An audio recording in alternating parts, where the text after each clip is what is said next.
নমস্কাৰ, মই মজিদ। বন্ধুসকল, লগতে চাওঁ আজি 9টা গুৰুত্বপূৰ্ণ খবৰ। প্ৰথমটো খবৰ, অসমৰ বিধানসভা নিৰ্বাচনৰ বাবে ফেচবুকত প্ৰচাৰৰ নামত কোটি কোটি টকা খৰচ। এই তালিকাৰ শীৰ্ষত অসম বিজেপি আৰু মুখ্যমন্ত্ৰী। বিজেপিয়ে 5 কোটি, মুখ্যমন্ত্ৰীৰ 33 লাখ আৰু গৌৰৱ গগৈয়ে 14 লাখ টকা খৰচ কৰিলে কেৱল মাত্ৰ ফেচবুকত। নিৰ্বাচনৰ নামত ফেচবুকত আৰু কোনে কিমান লাখ টকা খৰচ কৰিলে চাওঁ আহক। কোটি কোটি টকা খৰচ কৰি ফেচবুকত নিৰ্বাচন কেন্দ্ৰিক প্ৰচাৰ চলালে ৰাজনৈতিক দল তথা নেতাই। মুখ্যমন্ত্ৰী হিমন্ত বিশ্ব শৰ্মাকে ধৰি বিৰোধী গৌৰৱ গগৈৰ লগতে বিজেপি কংগ্ৰেছে কিমান টকা খৰচ কৰিলে আপুনি বাৰু জানেনে? 9 এপ্ৰিলত অসমত বিধানসভা নিৰ্বাচন অনুষ্ঠিত হয়। ৰাজ্যৰ 126টা বিধানসভা সমষ্টিৰ বাবে একেটা পৰ্যায়তে ভোটগ্ৰহণ অনুষ্ঠিত কৰে নিৰ্বাচন আয়োগে। লক্ষণীয়ভাৱে এইবাৰ ৰেকৰ্ড ভংগ কৰি ভোটাধিকাৰ সাব্যস্ত কৰে অসমৰ জনতাই। আৰু 2026ৰ নিৰ্বাচনত অসমত ভোটদানৰ হাৰ 85.96%। আৰু চলিত নিৰ্বাচনত প্ৰতিটো ৰাজনৈতিক দলে নিজৰ শক্তি প্ৰদৰ্শনেৰে জোৰদাৰ প্ৰচাৰ চলালে নিৰ্বাচনত। বিশেষকৈ কংগ্ৰেছ আৰু বিজেপিৰ মাজত হোৱা তীব্ৰ প্ৰতিদ্বন্দ্বিতাৰ ফলাফল কি হ'ব সেয়া স্পষ্ট হ'ব 4 মে'ত ঘোষণা হ'বলগীয়া ফলাফলত।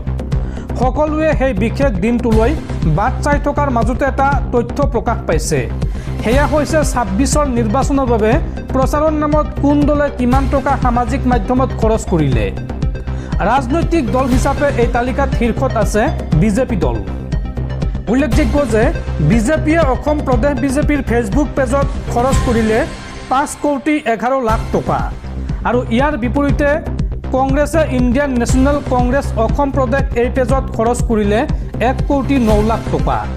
তাৰ সমান্তৰালকৈ ৰাজনৈতিক নেতা হিচাপে এই তালিকাৰ শীৰ্ষত থাকিল মুখ্যমন্ত্ৰী হিমন্ত বিশ্ব শৰ্মা। মুখ্যমন্ত্ৰী হিমন্ত বিশ্ব শৰ্মাই নিজৰ ফেচবুক পেজত খৰচ কৰিলে 33 লাখ টকা। লগতে বিৰোধী নেতা হিচাপে গৌৰৱ গগৈয়ে নিজৰ ফেচবুক পেজত খৰচ কৰিলে 14 লাখ টকা। হিমন্ত বিশ্ব শৰ্মা আৰু গৌৰৱ গগৈৰ লগতে পীযুষ হাজৰিকা, প্ৰদ্যুৎ বৰদলৈ আৰু দেৱব্ৰত শইকীয়াইও খৰচ কৰিলে কিছু পৰিমাণে ধন। মুঠৰ ওপৰত নিজৰ জনপ্ৰিয়তা ৰাইজৰ মাজলৈ লৈ যাবলৈ এনেদৰে ফেচবুকত বুষ্ট কৰিবলৈ ধন ব্যয় কৰিলে এইসকল নেতা তথা দলে। সামাজিক মাধ্যম ফেচবুকৰ বিগত 90 দিনৰ তথ্য এয়া। পৰৱৰ্তী খবৰ, সাৱধান ৰাজ্যবাসী। 29 এপ্ৰিল পৰ্যন্ত ৰাজ্যত হ'ব প্ৰচণ্ড ধুমুহা বৰষুণ। এই সময়ছোৱাত প্ৰতি ঘণ্টাত 50ৰ পৰা 60 কিলোমিটাৰ বেগত আহিব পাৰে ধুমুহা। আৰু এই সন্দৰ্ভত ৰাজ্যজুৰি হাই এলাৰ্ট জাৰি বতৰ বিজ্ঞান কেন্দ্ৰৰ লগতে দুৰ্যোগ প্ৰশমন বিভাগৰ পৰা জাৰি কৰা হৈছে কেইবাটাও নিৰ্দেশনা। 29 এপ্ৰিল পৰ্যন্ত অসমত হ'ব প্ৰবল ধুমুহা বৰষুণ। সমগ্ৰ অসম আৰু অৰুণাচলত এই সন্দৰ্ভত জাৰি কৰা হৈছে অৰেঞ্জ এলাৰ্ট। এই সময়ছোৱাত প্ৰতি ঘণ্টাত 50ৰ পৰা 60 কিলোমিটাৰ বেগত আহিব পাৰে ধুমুহা। ধুমুহাৰ লগতে শিল বৰষুণৰো এলাৰ্ট জাৰি। শদিয়াৰ পৰা ধুবুৰীলৈকে প্ৰতিখন জিলাৰ জনতাক সতৰ্ক হৈ থকাৰ আহ্বান বতৰ বিজ্ঞান কেন্দ্ৰৰ। আৰু লগতে দুৰ্যোগ প্ৰশমন বিভাগৰ পৰা জাৰি কৰা হৈছে কেইবাটাও নিৰ্দেশনা। এই সময়ছোৱাত আপোনাক কেইবাটাও নিয়ম মানি চলিবলৈ আহ্বান জনাইছে দুৰ্যোগ প্ৰশমন বিভাগে। তাৰ ভিতৰত অন্যতম হৈছে এই ধুমুহা বৰষুণৰ সময়ত গছ বিৰিখৰ তলত নাথাকিব। ঘৰৰ বিদ্যুৎ সংযোগ বিচ্ছিন্ন কৰি ৰাখক। ঘৰৰ বাহিৰৰ পৰা সোনকালে ভিতৰত সোমাওক। বিদ্যুতৰ তাঁৰ অথবা ইনভাৰ্টাৰ স্পৰ্শ নকৰিব। আৰু ঢেৰেকনিৰ সময়ত মোবাইল ফোন বন্ধ কৰি ৰাখক, অন্যথা ভয়ংকৰ বিপদ হ'ব পাৰে আপোনাৰ। এইদৰে ৰাজ্যবাসীক সতৰ্ক কৰি দিছে প্ৰশাসনে। পৰৱৰ্তী খবৰ, আল্লাহু আকবাৰ ধ্বনি দি এইবাৰ ইৰাণে দেখুৱালে নিজৰ শক্তি। আৰু ইৰাণৰ অস্ত্ৰ ভাণ্ডাৰ দেখি এইবাৰ চকু কপালত উঠিল আমেৰিকাৰ। ভয়ত কঁপিছে আমেৰিকা যুক্তৰাষ্ট্ৰ।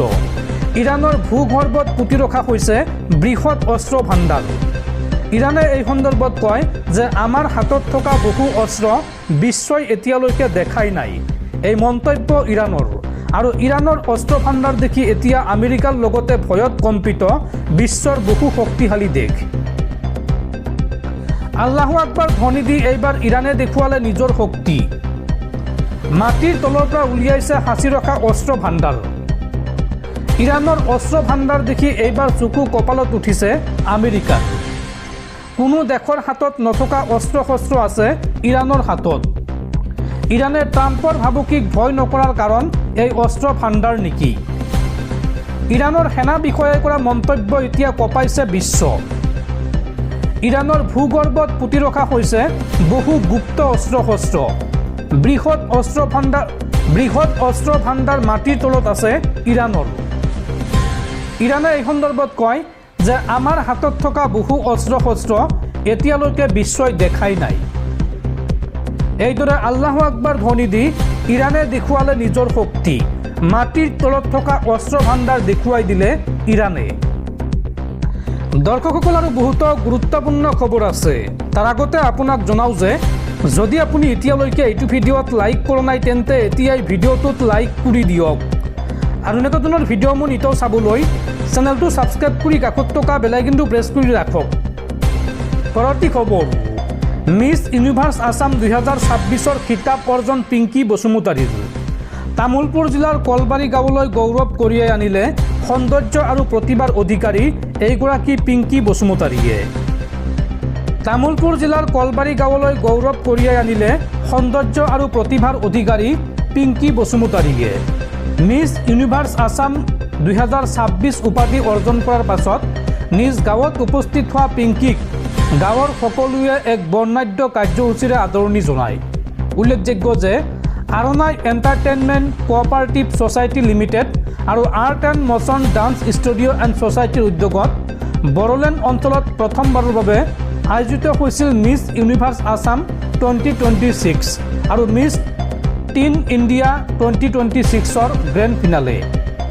এই প্ৰতিযোগিতাত পিংকী বসুমতাৰীয়ে বিজয়ীৰ খিতাপ দখল কৰিবলৈ সক্ষম হয়। ইপিনে গাঁৱৰ ৰাইজে পিংকীক আৰণাই আৰু ফুলৰ মালা পিন্ধাই আদৰণি জনোৱাৰ লগতে তেওঁৰ উজ্জ্বল ভৱিষ্যত কামনা কৰে। লগতে পিংকীয়ে আগন্তুক জুলাই মাহত অনুষ্ঠিত হ'বলগীয়া ৰাষ্ট্ৰীয় পৰ্যায়ৰ সৌন্দৰ্য প্ৰতিযোগিতা মিছ ইউনিভাৰ্ছ ইণ্ডিয়া 2026ত অসমক প্ৰতিনিধিত্ব কৰাৰ সুযোগ লাভ কৰিছে। তীৰ্থ বসুমতাৰী আৰু মাকনি বসুমতাৰীৰ জীয়ৰী পিংকীয়ে এই সন্দৰ্ভত মন্তব্য কৰি কয় যে তেওঁ ৰাষ্ট্ৰীয় মঞ্চত বড়োসকলৰ পৰম্পৰাগত ৰংচঙীয়া দখনা পৰিধান কৰি নিজৰ সংস্কৃতি প্ৰদৰ্শন কৰিব। পৰৱৰ্তী খবৰ, বিজেপিত যোগদান কৰা আপৰ 7গৰাকী সাংসদৰ সাংসদ পদ খাৰিজৰ দাবী আম আদমি পাৰ্টীৰ। এই সন্দৰ্ভত দলটোৱে ৰাজ্যসভাৰ অধ্যক্ষলৈ আবেদন জনাইছে। আম আদমি পাৰ্টীৰ পৰা পদত্যাগ কৰি ভাৰতীয় জনতা পাৰ্টীত যোগদান কৰা 7গৰাকী ৰাজ্যসভাৰ সাংসদক অযোগ্য ঘোষণা কৰাৰ দাবীত দেওবাৰে আপে আনুষ্ঠানিকভাৱে ৰাজ্যসভাৰ অধ্যক্ষ CP ৰাধাকৃষ্ণনলৈ এখন আবেদন প্ৰেৰণ কৰিছে। শুকুৰবাৰে দলটোৰ জ্যেষ্ঠ নেতা তথা সাংসদ ৰাঘৱ চাড্ডাৰ নেতৃত্বত 7গৰাকী সাংসদে আপ ত্যাগ কৰি বিজেপিত যোগদান কৰাৰ পাছতে এই কঠোৰ আইনী পদক্ষেপ গ্ৰহণ কৰা হৈছে। আপৰ জ্যেষ্ঠ নেতা সঞ্জয় সিঙে এক সংবাদমেল সম্বোধন কৰি এই সন্দৰ্ভত কয় যে এই 7গৰাকী সদস্যৰ দলত্যাগ কাৰ্য দলত্যাগ বিৰোধী আইনৰ স্পষ্ট উলংঘন। উল্লেখযোগ্য যে শুকুৰবাৰে ৰাঘৱ চাড্ডা, অশোক মিট্টাল, সন্দীপ পাঠক, হৰভজন সিং, ৰাজেন্দ্ৰ গুপ্তা, বিক্ৰম সাহিনী আৰু ছাতি মালিৱালে অৰবিন্দ কেজৰিৱাল নেতৃত্বাধীন দলটোৱে নিজৰ মূল নীতি আৰু আদৰ্শৰ পৰা বিচ্যুত হোৱা বুলি অভিযোগ উত্থাপন কৰি পদত্যাগ কৰিছিল। আৰু দলত্যাগী সাংসদ ৰাঘৱ চাড্ডা এই যোগদানক ন্যায়সংগত বুলি দাবী কৰি উল্লেখ কৰিছে যে সাংবিধানিক নিয়ম অনুসৰি কোনো এটা দলৰ 2/3 সদস্যই আন এটা দলত চামিল হ'লে তেওঁলোকক অযোগ্য ঘোষণা কৰা বিবেচিত নহয় বা তেওঁলোক অযোগ্য বিবেচিত নহয়। উল্লেখযোগ্য যে ৰাজ্যসভাত আপৰ মুঠ 10খন আসন থকাৰ বিপৰীতে 7গৰাকী সাংসদে দলত্যাগ কৰাৰ ফলত এই সংখ্যা 2/3 সীমা অতিক্ৰম কৰিছে বুলি তেওঁ দাবী কৰে। অৱশ্য সঞ্জয় সিঙে এই দাবী খণ্ডন কৰি প্ৰকাশ কৰিছে যে দলটোৱে জ্যেষ্ঠ অধিবক্তা কপিল চিব্বাল আৰু লোকসভাৰ এগৰাকী প্ৰাক্তন মহাসচিবকে ধৰি সংবিধান বিশেষজ্ঞৰ সৈতে আলোচনা কৰিছে আৰু বিশেষজ্ঞসকলৰ মতে এই সাংসদসকল আইন অনুসৰি অযোগ্য ঘোষণাৰ যোগ্য। সিঙে লগতে অভিযোগ কৰে যে এই কাৰ্যই বিশেষকৈ পাঞ্জাৱৰ জনসাধাৰণৰ প্ৰতি চৰম বিশ্বাসঘাতকতা কৰিছে, যিহেতু এই 7গৰাকীৰ ভিতৰত 6গৰাকীয়ে উচ্চ সদনত পাঞ্জাৱক প্ৰতিনিধিত্ব কৰে। গণতান্ত্ৰিক মূল্যবোধ ৰক্ষাৰ স্বাৰ্থত এতিয়া দলটোৱে তেওঁলোকৰ সদস্যপদ বাতিল কৰিবলৈ ৰাজ্যসভাৰ অধ্যক্ষক আহ্বান জনাইছে।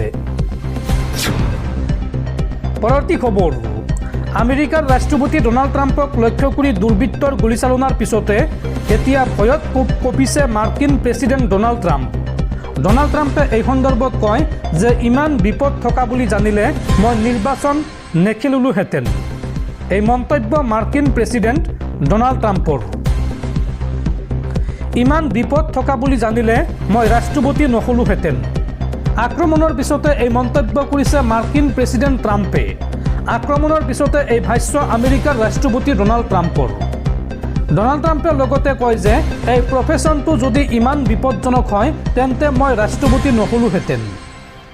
যদি গৃহমন্ত্ৰী মাৰ্কো ৰুবিঅ'ই পূৰ্বে জনাই দিলেহেঁতেন তেন্তে মই নিৰ্বাচন নেখেলিলোহেঁতেন। মোক হত্যা কৰাৰ বাবে কেইবাবাৰো আক্ৰমণ সংঘটিত হৈছে। দুৰ্বৃত্তৰ আক্ৰমণৰ পিছত এতিয়া শংকিত হয় এই ভাষ্য আমেৰিকাৰ ৰাষ্ট্ৰপতি ট্ৰাম্পৰ। পৰৱৰ্তী খবৰ, গুৱাহাটী উচ্চ ন্যায়ালয়ৰ ৰায়ক প্ৰত্যাহ্বান জনাই উচ্চতম ন্যায়ালয়ৰ দ্বাৰস্থ কংগ্ৰেছ নেতা পৱন খেৰা। শুকুৰবাৰে গুৱাহাটী উচ্চ ন্যায়ালয়ে কংগ্ৰেছ নেতাগৰাকীৰ অগ্ৰিম জামিন আবেদন নাকচ কৰিছিল। উল্লেখযোগ্য যে মুখ্যমন্ত্ৰীৰ পত্নী ৰিণিকী ভূঞা শৰ্মাৰ এজাহাৰৰ ভিত্তিত পৱন খেৰাৰ বিৰুদ্ধে ৰুজু হৈছিল গোচৰ আৰু এই গোচৰ সন্দৰ্ভত অগ্ৰিম জামিন আবেদন বিচাৰিছিল গুৱাহাটী হাইকোৰ্টত।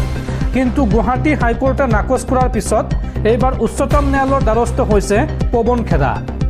উল্লেখযোগ্য যে ৰিণিকী ভূঞা শৰ্মাৰ 3খন দেশৰ পাছপৰ্ট আৰু বিদেশত কোটি কোটি টকাৰ সম্পত্তি থকাৰ অভিযোগ উত্থাপন কৰিছিল কংগ্ৰেছ নেতা পৱন খেৰাই। পৰৱৰ্তী খবৰ, অগ্নিপিণ্ডত পৰিণত হ'ব পৃথিৱী। গৰমৰ বাবে 2050ৰ ভিতৰত 70% লোক হ'ব দুখীয়া। বিশ্ব বেংকৰ প্ৰতিবেদনত প্ৰকাশ পাইছে এই বিস্ফোৰক তথ্য। বৰ্তমান বিশ্বত জলবায়ু পৰিৱৰ্তন এটা গুৰুত্বপূৰ্ণ সমস্যা হিচাপে পৰিগণিত হৈছে। এই পৰিৱৰ্তনৰ ফলত বিশেষকৈ নগৰ অঞ্চলসমূহত তাপমাত্ৰা দ্ৰুত ৰূপত বৃদ্ধি পাইছে। শেহতীয়াকৈ বিশ্ব বেংকে এক প্ৰতিবেদনত সতৰ্ক কৰিছে যে আগন্তুক সময়ত নগৰাঞ্চলত তীব্ৰ গৰমে দেখা দিব। বৰ্ধিত উষ্ণতাই ল'ব ভয়াৱহ ৰূপ। এই মাৰাত্মক গৰমৰ প্ৰভাৱ পৰিব দুখীয়া দৰিদ্ৰৰ ওপৰত। এই সন্দৰ্ভত ছ'চিয়েল মিডিয়া এক্স হেণ্ডেলত world bank group climate and ইনভাইৰনমেণ্টে প্ৰকাশ কৰিছে এক বিস্ফোৰক তথ্য। বিশ্ব বেংকৰ এই প্ৰতিবেদন বা ৰিপৰ্ট অনুসৰি 2050ৰ ভিতৰত নগৰাঞ্চলত বাস কৰা দৰিদ্ৰ লোকৰ সংখ্যা 700%লৈকে বৃদ্ধি পাব পাৰে। দৰিদ্ৰতা বৃদ্ধি পোৱাৰ কাৰণ বৰ্ধিত উষ্ণতা। কিয়নো ধনী লোকে গৰমৰ পৰা হাত সাৰিবলৈ যাৱতীয় ব্যৱস্থা হাতত ল'ব ঠিকেই, কিন্তু আকাশলংঘী মূল্য বৃদ্ধিয়ে অধিক কোঙা কৰিব সাধাৰণ নাগৰিকক। ফলত গৰমৰ পৰা হাত সাৰিবলৈ আধুনিক পদ্ধতিৰ শীতলীকৰণৰ ব্যৱস্থা কৰিব নোৱাৰি মৃত্যুক আঁকোৱালি ল'বলগীয়াত পৰিব পাৰে দুখীয়া নিচলাই। দৰাচলতে বিশ্ব বেংকৰ এই উদ্বেগজনক তথ্য মতে নগৰসমূহ ইতিমধ্যে অধিক জনসংখ্যা আৰু পৰিৱেশ প্ৰদূষণৰ সমস্যাত ভুগি আছে। চহৰত কংক্ৰিটৰ ঘৰ, ডাঙৰ ডাঙৰ ৰাস্তা ঘাট, যান বাহন আৰু উদ্যোগ বেছি হোৱাৰ বাবে তাপমাত্ৰা বৃদ্ধি পায়। একে সময়তে গছ গছনিৰ অভাৱেও এই সমস্যা অধিক জটিলময় কৰি তোলে। তদুপৰি জলবায়ু পৰিৱৰ্তনৰ ফলত বিশ্বৰ উষ্ণতা দ্ৰুত হাৰত বৃদ্ধি পাইছে। নগৰীকৰণৰ ফলত বহু লোক জীৱিকাৰ সন্ধানত নগৰলৈ আহে আৰু নগৰত জনসংখ্যাৰ ঘনত্ব বৃদ্ধি পায়।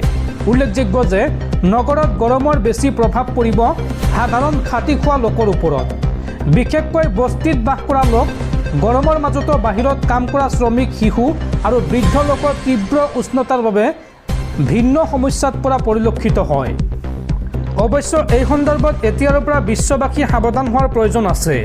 এই সমস্যাৰ পৰা হাত সাৰিবলৈ নগৰাঞ্চলত বন ধ্বংস কৰাৰ বিপৰীতে গছ ৰক্ষা কৰাৰ ব্যৱস্থা হাতত ল'ব লাগে। ঘৰসমূহত বায়ু চলাচল উন্নত কৰা আৰু দুখীয়া লোকে বহন কৰিব পৰা কিছু পৰিমাণে সস্তীয়া শীতলীকৰণ যন্ত্ৰৰ ব্যৱস্থা কৰা।